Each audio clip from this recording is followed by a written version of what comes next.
ఓం నమో వెంకటేశాయ. శ్రీవారి మెట్టు నాటక మార్గం టోకన్స్ ఇచ్చే సమయంలో అయితే మార్క్ చేయడం జరిగింది. ఇప్పుడు మీరు చూసిన వీడియో వచ్చేసి అలిపిరి భూదేవ కాంప్లెక్స్ ఉంది. ఇప్పుడు వీళ్ళంతా టోకన్స్ తీసుకొని బయట వచ్చేవాళ్ళు.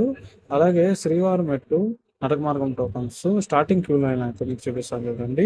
ఇప్పుడు ఈ క్యూ లైన్ అయితే వెళ్ళి మనం అయితే టోకన్స్ అయితే తీసుకోవాల్సి ఉంటుంది. ఇక్కడ చూస్తున్నారు కదా, రష్ అయితే లేదు, ఖాళీగానే ఉంది. అక్కడక్కడ అయితే జనాలు అయితే ఉన్నారు. ఇప్పుడు ఈ టోకన్స్ వచ్చేసి మనకు మధ్యాహ్నం 2 గంటలకే ఇవ్వడం అయితే జరుగుతుంది. 2 నుంచి టోకన్స్ ఎన్ని ఉంటాయో అన్న వరకు కంప్లీట్ గా అయితే ఇస్తారు. అలాగే మనకు ఎస్ఎస్డి టైమింగ్స్ కూడా మార్క్ చేయడం జరిగింది. అది కూడా మధ్యాహ్నం 2 గంటలకు అయితే ఇవ్వడం అయితే జరుగుతుంది. క్యూ లైన్ లో అయితే మనకు మధ్యాహ్నం 1 గంటలకు అయితే అలో అయితే చేస్తారు. ఈ వీడియో అయితే ఖచ్చితంగా అయితే అందరికైతే ఫార్వర్డ్ చేయండి, ఖచ్చితంగా యూజ్ అవుతుంది. మనకు ముందు అయితే 4కి ఇచ్చేవాళ్ళు, ఇప్పుడైతే 4కి అయితే ఇవ్వట్లేదు. వీడియో కనుక మీకు నచ్చినట్లయితే ప్లీజ్ సబ్స్క్రైబ్ చేసుకోండి. అలాగే చాలా మంది చూస్తున్నారు కానీ సబ్స్క్రైబ్ చేసుకోండి.